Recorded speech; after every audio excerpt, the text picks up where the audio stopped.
I come in, please? Yes, please. Good evening, sir. Good evening. Good evening. Please take your seat. Thank you. You're Mr. Raunak Agarwal. Yes, sir. Raunak, I can see that you're basically from Kolkata. Yes, sir. I can also see that you are trained as a chartered accountant. Yes, sir.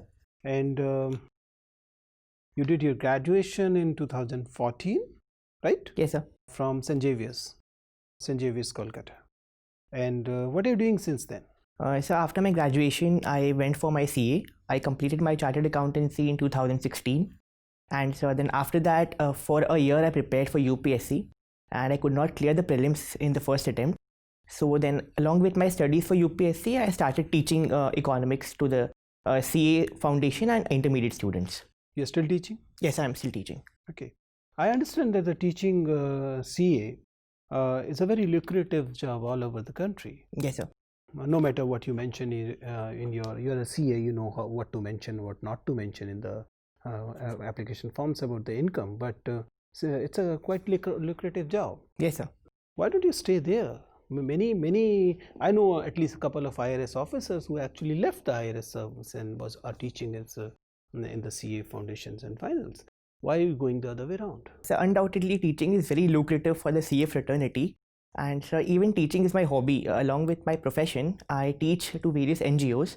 But sir, I want to keep teaching as my hobby only because if I am a teacher, then I'll be reaching out to a very few number of people as compared to very being few, but would be very influential people. Definitely, sir, would be very influential. But if I am a civil servant, then I'll be reaching out to various number of people on the ground change.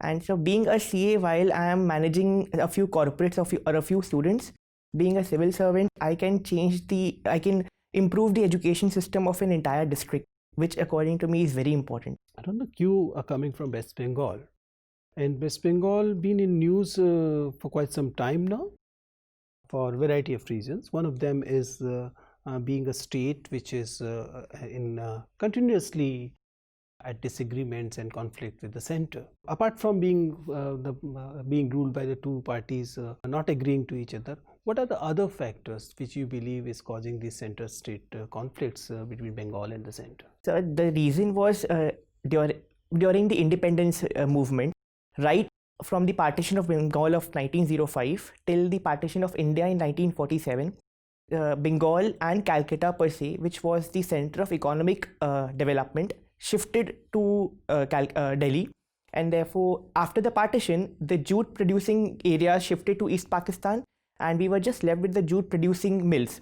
Therefore, the economic deterioration was one of the main important factors. Second, for 34 years, West Bengal was in the arms of the left front government, which definitely led to various land reforms, but trust deficit was developed with the privates.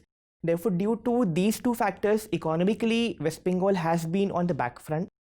And moreover, due to the population composition, also like 30% of population of West Bengal Muslims, and therefore there is a sort of religious appeasement also. And the most important being the lack of cooperative federalism, which you mentioned. So these are the major reasons why there is a conflict between center and state. There's again on the issue of NRC and NPR, there's a new conflict brewing, and it is understandable from the point of view of West Bengal that as you mentioned, there's a large population of Muslims, and Muslims for very apparently valid reasons have apprehension about the new laws, and also proximity with the West Bengal with the Bangladesh further raises the apprehension. Do you believe that West Bengal is right in rejecting CA and the NRC and saying that their state won't implement it? So if we speak constitutionally, then because CAA is the law of the land and citizenship being a union subject, therefore the states should be following the law, but it is sub judice right now in the Supreme Court. But if we are here to speak with the point of view, then the right to protest is something which is available as a fundamental right. And the very fact that the students are protesting of various universities, that too leaderless, it shows that the level of political literacy has increased. So not only to support the Muslim population, but also the people at large, the protests have been valid. And not only in West Bengal, but also all over India, these protests are there.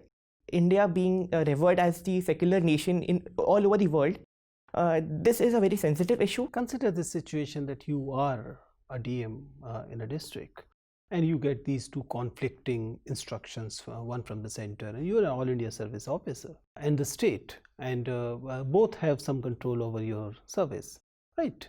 And you have to take a call here. State government is asking you to find ways to constitutionally scuttle implementation of CA without going against the law, and the center is saying to find ways to ignore the directions of the state and do it. How will you manage such conflicts? So if I am a DM, then in that case I am more on the execution front. Therefore, since the legislation has already been enacted, I'll be looking for damage control, whatever has been done. So first of all, the misinformation which is spreading with the linking of CAA and NRC, that needs to be cleared.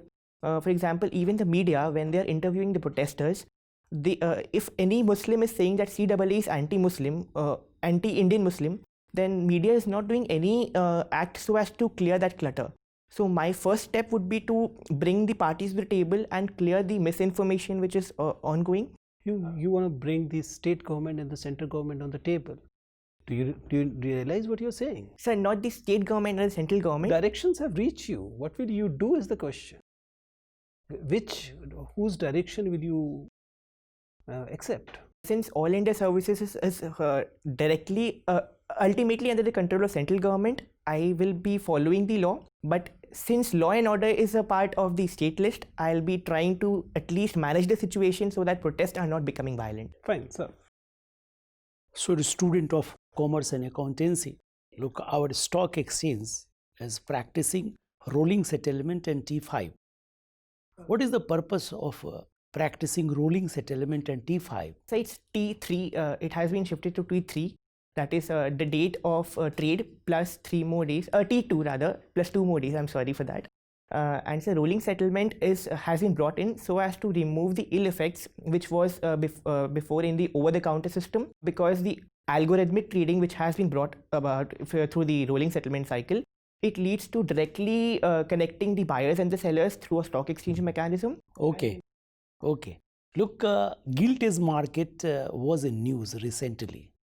Why gilt-edge market was in news? If I'm not mistaken, gilt-edge securities are the securities which are issued by the government. I think you're talking about the sovereign wealth bonds. Yeah, okay. So in the recent budget, the capital gain on No, NRIs has been allowed. Yes, sir. FPI has been allowed in yes. sovereign wealth. Okay. Look, there is somewhat actually modern terminology related to what stock exchange practices. For Mumbai, it is MOLT, and for Kolkata, this is COLT. What is the meaning of COLT? I'm not able to recall that right now. Kolkata Online Trading. Okay. Right. Look, you belong to West Bengal, and you are teacher at Kankurgachi. Is it clear? So Kakurgachi. Yeah, Kakurgachi. So what is the distance in between Santrasgachi and Kankurgachi? You know Santrasgachi? So Santragachi Yes, and Kakurgachi. So I'll not be able to tell in terms of kilometers, but what is the direction? Either north, south, east and west? So it's towards the north and north of Calcutta and Santragachi. And Are you sure? As far as I can recall, yes, sir. But I might be mistaken, sir. Yes, you have done blunder. Okay. Look, everybody talk about partition of Bengal in 1905. But you tell me why partition of Bengal was withdrawn in 1911? What was the causes? So the reason for withdrawal of partition of Bengal, so the main reason was the Bengal Renaissance which was going on at that time. The Swadeshi movement and the boycott movement was one of the main reasons. Look, that was a period of political inactivity. Look, who were the extremists not in scene? Everything was a stop. Even Congress was not doing anything. But why British government decided to withdraw? Look, partition of Bengal. That period 1907 to 1913 is called period of political inactivity. Although Congress was not active, but various revolutionary elements were active at that time. So in order to crush that element, it was decided to shift the capital from Calcutta, the center of activities, to Delhi, and to partition and to annul the partition, because already they were crushing the revolutionary ideals. Look, West Bengal having a region called Rahar region. What are the problems of Rahar region? So the Raha region is the southern western part of West Bengal. That is Purulia, Chakulia. What are the problem of Purulia and Chakulia region? So Chakulia is rather the my maternal place, my grandmother's maternal place. So the problems is that it is still underdeveloped. It is talked about as the underbelly of the economic activities. It is still counted as a rural area, and not only the Raha region, but most of the outskirts of certain cities in West Bengal have still remained to be underbellies. The infrastructure, education, health. Okay, thank you. Thank you, sir. Raunak, Yes, sir. you come from the West Bengal. Why the West Bengal are like, if we do say the Bengal, Renaissance and all. So the very first decade of the Bengal, there were a number of, the revolutionary activities which were going on in terms of like the freedom, national movement and all. Was there any specific reason behind that? Any inspirational literature or any kind of thing which made the Bengal as, how far are like the land of the revolutionary activities? So Mr. Gokhale had said that what Bengal thinks today, India thinks tomorrow. So that entire movement is reverberated in that due to the... JNU also does say. What, sir? It's not still relevant today, but it was relevant in those times. All right. The seed of independence movement was sown in Bengal soil due to the impact of Raja Ram Mohan Roy, the father of Indian Renaissance, the impact of Rabindranath Tagore. So the poetic works, the literature, the education, these were the factors which created the mindset of gaining independence, and that was one of the main reasons why it started in Bengal. So the three important personalities from the Bengal, according to you, which have contributed in a very essential part of Indian nationalism. So first is Raja Ram Mohan Roy, the father of Indian Renaissance. Mm-hmm. Second is Rabindranath Tagore. Not only he inculcated Indian nationalism, but also he was the first Asian to win the Nobel Prize. And third was Subhash Chandra Bose. Don't you think so? Like Rabindranath Tagore has talked about the internationalism more so on rather than the nationalist something. So that is the addition to the contribution of Rabindranath Tagore. He has made like lot of the critique to the nationalism, as opposed to the conventional thinking and the nationalist concept. So he has written a poem. If you allow me to tell you, it was where the mind is without fear and the head is held high, where knowledge is free. So in that poem, he's talking about all the elements which is needed to inculcate the spirit of nationalism. So in one way or the other, be it through poetic work or through extremism, all the personalities are contributing for the national spirit. There is a dialogue between the Gandhi and the Tagore, in which Tagore is defending the internationalist spirit rather than favoring the nationalist spirit in that way. Anyways, there was a war called Plassey, Battle of the Plassey. So this particular name, the Plassey, comes from where? It's a battle of... So if I may guess, it is from Murshidabad region where the Nawab of Bengal resided, but I'm not really sure about it. Plassey word, the word Plassey originates from, like Plassey, Battle of Plassey. In that particular, the battle, the particular place named Plassey derives its term from which particular thing? Any idea? No, sir, I'm not sure about it. Palas, the flower, red, Okay. That way. Thank you. Anyway, sir, for that. there is a clarion call by the Honorable Prime Minister, one nation, one election. So don't you think so, this particular clarion call is going to make, the face of the Indian elections, more radically changed, or whether it will make the Nationalist Party more having stronghold over the regional political parties, or the regional political parties will be able to come up, at per the national parties. So, and how much, far is it feasible for? So answering to your first question, whether what will be the impact on national parties and state parties. So due to the low level of political literacy overall in India, if we are shifting to one nation, one election instantly, there might be clashes of views wherein they might not be able to differentiate between the two. So that might impact the state parties negatively. And so answering to a second question, whether it is feasible or not, so we should be heading towards this concept, but since it needs a large amount of resources, a large army of personnel, and a greater political literacy. It cannot be implemented readily right now, but we should be moving towards that goal so that India, all the states of India and India as a whole is not correct, always in the election campaigning mode. Right. India is a nation. Our nation state, like what? So I couldn't get your question. Okay, fine. India is to be termed as a nation, or whether it is nation state? Or is there any difference between the nation and the nation state? So I do not know about that. So sorry for that. All right. Yes. Raunak, Bengal is famous for its Sundarbans.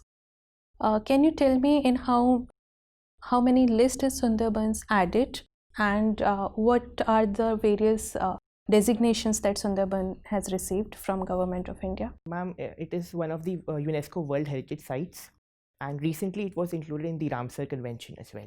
Okay, and in Government of India's designations, is it a biosphere reserve, national park? What is it? Ma'am, it is a biosphere reserve, and there are various national parks within Sundarbans. I'm not able to recall the names of the national parks right now, but Okay, which is the identifying species in Sundarbans? What is it identified with? Ma'am, the Sundri trees, which is the mangrove vegetation, along with the Royal Bengal tiger. Okay, can you give me the conservation status of Royal Bengal tiger? Ma'am, it is endangered species. And in Wildlife Schedule of India? Schedule 1. Okay, and it's recently told that Bengal tiger is soon facing the threat of extinction, and it's the reason is bigger than just poaching or encroachment. Can you tell me what is the reason? Ma'am, the habitat destruction is the main reason for the endangerment of tigers, because while we are reclaiming the wetlands and shifting towards urbanization, the habitat which is needed for Royal Bengal tiger is shrinking, and that is one of the main reasons. Does it have anything to do with rising sea levels or rising siltation? Yes, and that is another one of the reasons, because Sundarbans lies in South 24 Parganas, just at the Bay of Bengal level. Therefore, due to climate change and rise of sea level, it is under threat of inundation as well. Okay. When we look at all the metropolitan cities of India, the Kolkata comes across as the most congested city, and it looks like the city has left its glory long time back. You know, there is nothing about the modernism of Kolkata as compared to the newer cities in India. Why does it look like that? Why Kolkata is not, feeling youthful, while it looks like a old era? Ma'am, even Rajiv Gandhi had said that Kolkata is a dying city. The main reason was because the economic activities which I mentioned before regarding Bengal, they shifted from Calcutta to Delhi. And second, although the entire urbanization of India began from Calcutta, but the governments did not do much to equip it according to 21st century requirements. For 34 years, we were under the left government's chain, which was very conservative mindset with regard to these urbanization plans. And even now, the Bengal has the second highest population density of India. So due to unplanned urbanization, this is one of the main reasons that Kolkata is one of the most congested cities. Okay. Can you tell me something about Operation Trans? No, ma'am, I'm not able to recall that. Okay, my last question to you. When India talks about its Act East policy, it's usually taking care of the northeastern states, and it rarely talks about West Bengal. Does West Bengal has a stake towards India's Act East policy, and how can it help? Or ma'am, because West Bengal is directly connected to Bangladesh, and there have been various projects called namely IMT, the India-Myanmar Trilateral. Then we have the Kaladan Multimodal Rift Valley project, which is ultimately passing through Calcutta. So Bengal has a very large role as for the Act East policy. Even the northeast is connected directly to Bengal through the Chicken's Neck, so it has a great role. But due to lack of cooperative federalism, Bengal is being neglected in the discussions, because India and Bangladesh relations have been the land boundary or the Teesta issue that has been brought to a standstill due to that. So we are not talking about Bengal in the Act East policy model. okay, thank you. Thank you, ma'am. Right, Raunak. You just mentioned that Bengal is not being consulted in its India's Act East policy. But do you think it makes sense for, say, domestic politics to influence foreign relations with a third country? Ma'am, although in the constitution it's written that for international treaties we do not need the permission of state governments, but the ultimate change has to be brought from the land. Even if laws are being made at the center, the connection, the people exchange, trade will ultimately take from Bengal as a state. To state interaction and cooperation is very much important for the implementation of the laws and various policies for Act East. Okay. And staying with, say, international or foreign relations, where are tax havens in the world? Ma'am, we have the Cayman Islands, Switzerland, Singapore, Trinidad and Tobago, and Mauritius. And what is so unique about these places? Ma'am, the main thing is the tax laws which they have, which they charge minimal or no taxes on the incomes. Secondly, they have an agreement with the depositors wherein they are under no obligation to disclose the assets which have been deposited. So these are the two factors which make them as tax havens. Does India have any agreements with these countries so as to say ensure that the tax paid is not zero? Ma'am, we have the Double Taxation Avoidance Agreement and GAAR, which is called the General Anti-Avoidance Rule, which is a part of Income Tax Act. And we are on the process of increasing that to a larger number of tax havens so that it is at least taxed in one of the jurisdictions, but not taxed doubly twice. Okay. And you are a CA. Yes, ma'am. So the integrity of CAs has been brought into question a lot in the recent past, maybe with the IL&FS and the other crises going on. So why do you think it is like more, say, institutional, the integrity that is being called into question about data manipulation, whether it be fudging? So where do you think the fault is lying? Ma'am, it is lying both on the institutional front and the personal front of the fraternity. The entire fraternity is not flawed. Some of the elements are adopting the corrupt practices. So on the institutional front, since ICAI, that is the Institute of Chartered Accountants of India, that was the exam conducting body and regulatory body, so conflict of interest prevailed. But after the constitution of NFRA, National Financial Reporting Authority, that has been removed. And to a certain extent, it is expected that that conflict will be resolved because ICAI will just be conducting the examinations and NFRA will be looking into activities whether the auditors and the CA firms are following the ethical standards or not. Right. And why do you think that India as a country is shying away from adopting the accrual basis of accounting? We are shifting towards that. Around a decade before, the entire government accounting was based on cash basis. But recently, we also have the IGAS, which is the Indian Government Accounting Standards, and we are on the path to achieve accrual basis.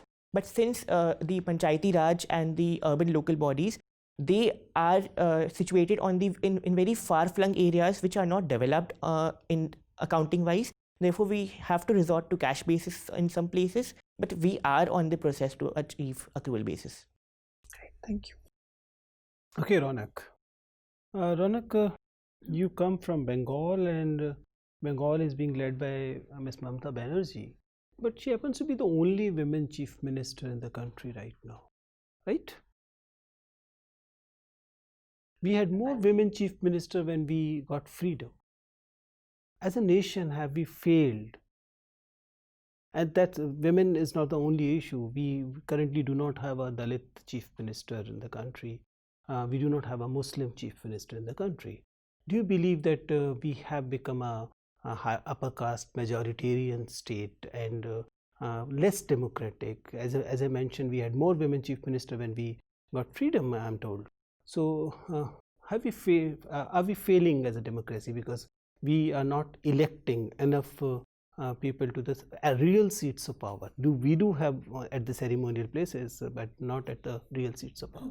Sir, speaking on the parliamentary front, we have 14% of the seats to women, so which is the highest till today. Coming to chief ministers who are women, just 5 years back, around 3 to 4 states had women chief ministers, but incidentally today we have just one. Coming to Dalit chief ministers, our president himself is a Dalit. So, sir, it's not we cannot just brush away the fact that we cannot just brush away and say that India is going towards becoming a majoritarian economy, majoritarian polity country. But sir, even in the New Year address, President had told that India needs to become a more compassionate society. Therein, the direct reference to reach towards inclusive growth and to all the caste, class, and gender inclusivity. So, sir, it's not that we have totally shunned away from that, but we are on that process. There are ups and downs in the entire scenario, but we are on the line to achieve that. Fine, Raunak. It was nice talking to you. You can leave now. Thank you so much, sir. Thank you, sir. Thank you, sir. Thank you, ma'am. Thank you, ma'am.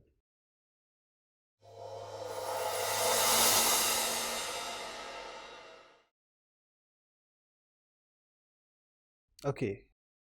So, Raunak, what is your assessment? How was the interview, and what are the areas you believe you're doing good, and where you believe that you still can improve?